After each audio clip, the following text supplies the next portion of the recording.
వెనక్కిపోయింది. తర్వాత ఈ సభలో వచ్చింది.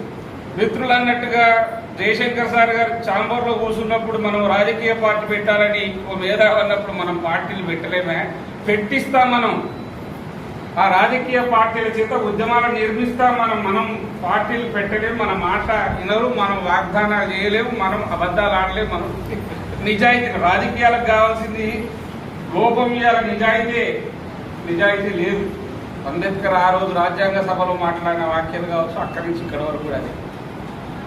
అట్లా 2001లో టీఆర్ఎస్ అంటే తెలంగాణ ప్రజా సమితి వైఫల్యం నుంచి టీఆర్ఎస్ ఆవిర్భావం 2001 వరకు. దాని వెనుక అందరూ పనిచేశారు, సమిష్టి కృషి చేశారు. తెలంగాణ ఉద్యమం ఉధృతంగా కొనసాగింది. ఆ క్రమంలో కొంత వైరుధ్యాలు చర్చ జరిగింది. ప్రజాస్వామిక తెలంగాణ, భౌగోళిక తెలంగాణ, రాజకీయ తెలంగాణ. జయశంకర్ లాంటి వాళ్ళు కుదరని ఏదో ఒక తెలంగాణ రానివే అన్నదగలన్న సందర్భంలో ప్రజలందరూ తెలంగాణ కావాలని కోరుకుంటున్నారు. కాబట్టి బీజేపీ వ్యతిరేకంగా ఉండే కాకినాడ తీర్మానంతో కట్టుబడి మీరు మాకు కూడా తెలంగాణ కావాలని, సిపిఐ వ్యతిరేకంగా ఉంటే తెలంగాణ కావాలని కోరుకుంది. కొన్ని ఎంఎల్ పార్టీలు కూడా వ్యతిరేకంగా ఉంటే మళ్ళా తెలంగాణ కావాలని. తెలంగాణ అనేటువంటి ఒక భావజాల వ్యాప్తి, అది సిద్ధాంతం కంటే పదులుగా ముందుకు పోయి ప్రజలను ఐక్యం చేసింది. చాలా గొప్పగా ప్రజా ఉద్యమం నిర్మాణం అనేది అందరం మనం పాల్గొన్న నిజంగా ఇవాళ ఏం మాట్లాడుకుంటున్నాం అంటే ఇవాళ తెలంగాణ ఏర్పడ్డ ఒక సమాజంలో ఒక ప్రజాస్వామిక తెలంగాణ కావాలి. ప్రజాస్వామ్యము ఒక ప్రశ్న ఎక్కడి నుంచి మాట్లాడుకోవాలి? ఈ దేశ రాజకీయాల నుంచా, లేకపోతే తెలంగాణలో ఉన్న ప్రజాస్వామిక వ్యవస్థ గురించి అంటే 14లో ఆవిర్భావం వచ్చిన తర్వాత కేసీఆర్ పరిపాలన ఒక అప్రజాస్వామికంగా కొనసాగింది. అరే ఇది ఎక్కడిది? సభలు లేవు, సమావేశాలు, హుకుం జారీ చేసి ఒక నిరంకుశ నియంత్రణతో పాలన వ్యతిరేకంగా మళ్ళా కొట్లాడిన ఇంకో ప్రభుత్వం. ఈ ప్రభుత్వాలు మళ్ళొక్కసారి డాక్టర్ బిఆర్ అంబేద్కర్ రాజ్యాంగ పరిషత్ సమావేశాల అనంతరం ప్రసంగంలో చెప్పాడు, ప్రజాస్వామ్యం వేరు, ప్రభుత్వం వేరు. ప్రజాస్వామ్యంలో ప్రజలుంటారు, ఆ ప్రజాస్వామ్యంలో సామాజిక న్యాయం కావాలి. మొదటి అంశం చెప్తాడు. ఆ ప్రజాస్వామ్యంలో ప్రజలకు, దళిత బహుజన వర్గాలకు, పీడితులకు, బాధితులకు రక్షణ కవచం లెక్క చట్టాలు ఉండాలి. ఇవి పాలకులు అనుసరించాలి. ఇవి పాలకులు అనుసరించకపోతే, పాలకులంటే ప్రభుత్వం అనుసరించకపోతే, ప్రజాస్వామ్యాన్ని పరిరక్షించకపోతే, దళిత బడుగు బలహీన వర్గాలకు అనుగుణంగా చట్టాలు చేయకపోతే ఆ ప్రభుత్వాన్ని కూలదూసే శక్తి ప్రజలకు ఉండాలి. ఏం జరిగింది ఇవాళ రాజకీయాల్లో? దాన్ని మనం చల్లడబట్టాలని చూస్తున్నాం. రాజకీయాల్లో మంచి చెడు, వీడు మంచోడు కాకపోతే వాడు, కేసీఆర్ మంచోడు కాకపోతే రేవంత్ రెడ్డి మంచోడు కాకపోతే చంద్రబాబు నాయుడు. చాలా విచిత్రమైన దృక్కోణంలో రాజకీయాలు ఉన్నాయి. దీన్ని డిఫైన్ ఎట్లా చేయాలో నేను పొలిటికల్ సైన్స్ చదువుకున్నా కానీ నాకు కూడా అర్థం కాదు. నాకు కోదండరావు సార్ ప్రజాస్వామ్యము, నైతిక విలువలు, ప్రజాస్వామిక తెలంగాణ అంటే ఆయన నెంబర్ పోతూనే ఉన్నాం. సార్ ఇడిపోతాడు, ఏదో తోకపోతే మేము తోకపోతున్నాం. వాళ్ళు నిజంగా కొత్త ప్రభుత్వం వచ్చింది కేంద్రంలో. ఏ ప్రభుత్వం వచ్చింది? మోడీ ప్రభుత్వం వచ్చింది. కొత్త పార్లమెంట్ కట్టిండు. కొత్త పార్లమెంట్ కట్టి కొత్త పార్లమెంటు ప్రారంభోత్సవ సభలో పార్లమెంటు సభ్యులు సుమారుగా 700 చిల్లర మంది సభ్యులు, ఇంకా ప్రజాప్రతినిధులు, చీఫ్ జస్టిస్లు, ఇంకా అనేక మంది ఎలిట్స్ ఎవరైతే శ్రేష్ఠ వర్గాలు వాళ్ళకందరికి ఒక బుక్లెట్ రాజ్యాంగాన్ని పంపాడు. రాజ్యాంగ ప్రతులను చేతులు పెడితే దాంట్లో పీఠికలో ఉన్న 2 పదాలు మాయమైనవి. సెక్యులరిజం అంటే లౌకికవాదం అనే పదం మాయమైంది. మాయమైందంటే తీసేసారు, వాళ్ళకి నచ్చలా. ఇంకోటి ఇంటిగ్రిటీ అనేది, సెక్యులరిజం అనే పదం తీసేశారు, ఇంటిగ్రిటీ అనే పదం తీసేశారు. అంటే 1973లో కేశవానంద భారతి కేసు తీర్పు ద్వారా భారత రాజ్యాంగానికి మూలం పీఠిక ప్రియాంబుల్ అని చెప్పింది. ఏ పదము తొలగించే ఆత్మ వంటి దాని సోల్ ఆఫ్ ది ఇండియన్ కాదు. వాళ్ళు ఇష్టం వచ్చినట్టు తీసేశారు. అంటే ఒక నిరంకుశ ధోరణిగా మొన్న మళ్ళా ఆయన 3వసారి అధికార పగ్గాలు చేపట్టిన తర్వాత మోడీ ప్రధానమంత్రిగా ప్రమాణ స్వీకారం చేసిన తర్వాత ఆయన G7 దేశాలని అంతర్జాతీయంగా ఒక దేశాల కూటమి సమావేశాన్ని పోయి ఆయన చాలా అనర్గళంగా ప్రజాస్వామ్యం గురించి మాట్లాడుతూ ఉన్నారు. ప్రజాస్వామ్యంలో స్వేచ్ఛ ఉంటుంది, ప్రజాస్వామ్యంలో సమానత్వం ఉంటుంది అని.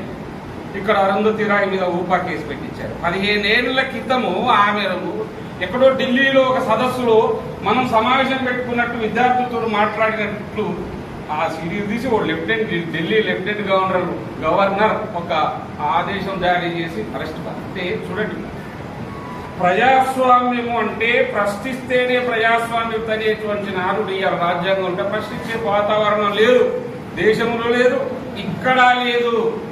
అందుకే ఇవాళ ఒక్కటే ప్రజలు ఉద్యమిస్తే బాగా గుర్తు, 1990లో రష్యాలో తిరుగుబాటు వచ్చింది.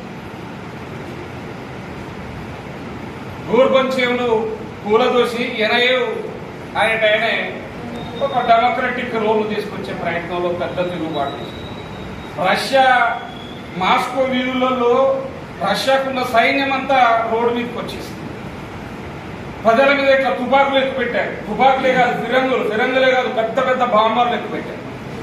కోట్లాది మంది ప్రజలు సాగరారం తెలంగాణ కోసం మనం ఎట్లయితే పోయి నినదించినామో అట్లా కోట్లాది మంది ప్రజల మీద ఆ సైనిక అధికారి యొక్క నిమిషం ఆలోచించారు. ఇన్ని కోట్ల మంది, లక్షల మంది, కోట్ల మంది తిరుగుబాటుదారులుగా రోడ్ల మీదకి వస్తే ఈ తుపాకులు ఏం చేస్తే అని సైన్యం మొత్తం కూడా పీछेముఖం కావాలి. అంటే ప్రజా ఉద్యమాలకు పాలకులు తల ఒప్పుతారనేది ఒక ప్రధానమైనటువంటిది.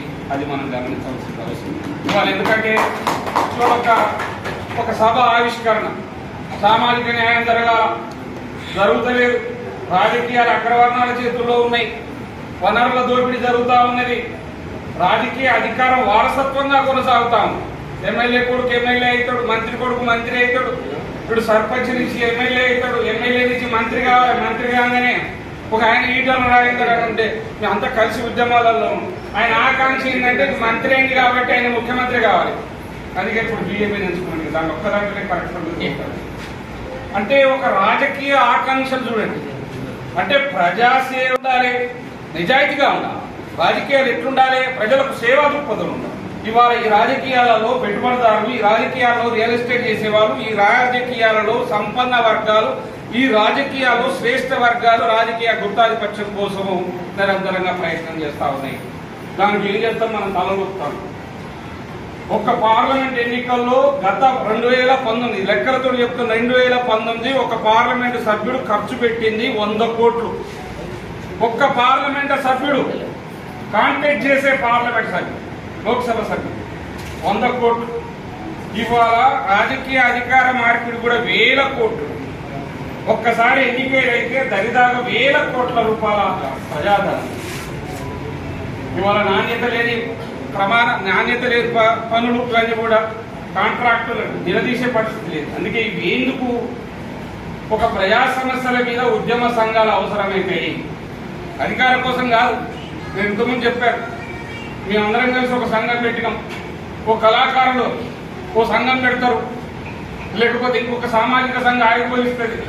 ఈ సంఘాల ప్రయోజనం ఏంటంటే రాజకీయ ప్రయోజనం కాదు, సామాజిక ప్రయోజనం. అందుకే ఈ సామాజిక ప్రయోజనంలోని సామాజిక న్యాయం ఉంటుంది. ఈ సామాజిక ప్రయోజనం నుండి సామాజిక న్యాయం పునాదుల మీదనే ప్రజాస్వామిక పరిరక్షణ జరుగుతుంది. ఎందుకంటే ప్రజాస్వామ్యం అంటే మనం పేపర్లో రాసుకున్న ప్రజాస్వామ్యం, పుస్తకాలు చదువుకున్న ప్రజాస్వామ్యం, సిద్ధాంతంగా చదువుకున్న ప్రజాస్వామ్యం, ఆచరణాత్మకంగా ఉన్న ప్రజాస్వామ్యం. ఆచరణాత్మకంగా నేను అడదాకా మానమ్మడి ఓటు కోసం జరిగిన ఆయన ఇప్పుడు ఫోన్ చేస్తే ఎత్తుతలేడు, గుట్టడంతో ఇంత ఉంది అన్న.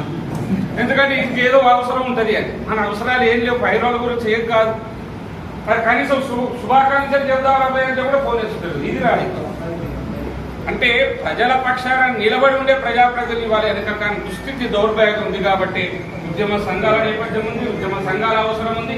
ఉద్యమ సంఘాల యొక్క కార్యాచరణతోటే తెలంగాణ ఆవిర్భావం జరిగింది. ప్రొఫెసర్ జయశంకర్ లాంటి వాళ్ళు, మాలాంటి వాళ్ళు అందరూ కలిసి విద్యావంతుల వేదిక ఆవిర్భావం చేసింది. విద్యావంతుల వేదిక ద్వారానే అంతకుముందు తెలంగాణ ఉద్యమం ప్రారంభమైన తర్వాత ఒక్క పుస్తకం కూడా లేదు. ఏదో ఇంత రాసిన సమాచారం తప్పితే అసలు తెలంగాణలో జరిగినటువంటి అన్యాయం ఏంది, దోపిడీ ఏందని. తర్వాత జయశంకర్ సార్ తెలంగాణలో ఏం జరుగుతున్న తర్వాత ఉద్యమ సంఘాలు పుట్టినాయి, అనేక రకాల సమాచారాన్ని సేకరించింది. హైదరాబాద్లో వలస వచ్చినటువంటి వాళ్ళు హరిత విప్లవం తర్వాత వచ్చిన పెట్టుబడి మిగులును హైదరాబాద్లో పెట్టుబడిగా పెట్టి రియల్ ఎస్టేట్లు, ఫైనాన్స్ కంపెనీలు, తర్వాత ఇతర రకాల వ్యాపారాలు చేసి రాజకీయంగా ఎట్లా పునాది చేసుకుని దోపిడీని కొనసాగించారు. వలసొచ్చినటువంటి సీమాంధ్రులు రాజకీయ పెత్తనం చెలాయిస్తూ సంస్కృతిని అణచివేస్తూ ప్రజల మీద ఆర్థికంగా రాజకీయంగా దోపిడీ చేసే విధానం ప్రతి ఒక్క ఉద్యమ సంఘం సమాచారాన్ని ఇచ్చింది. అందుకే ఇవాళ ప్రతి వ్యక్తి దగ్గర తెలంగాణ ఉద్యమ సమాచారం. అందుకే ఇవాళ ఒకటి తెలంగాణ అవసరం కాబట్టి ప్రజలు ఉద్యమించారు కాబట్టి తెలంగాణ వచ్చింది. ఒక ప్రజాస్వామికంగా ఒక స్వేచ్ఛాపూరితమైన దోపిడీ లేనటువంటి తెలంగాణ ఆవిష్కరణ జరగలేదు కాబట్టి మరొక పోరాటానికి ఉద్యమ సంఘాలు అవసరం అవుతుంది. కాబట్టి ఆ ఉద్యమ సంఘంగానే మనం నవనిర్మాణ సభను మనం ముందుకు తీసుకుపోవాలని చెప్పేసి అందుకు మా వంతుగా ఏమైనా తోడ్పడాలని చెప్పి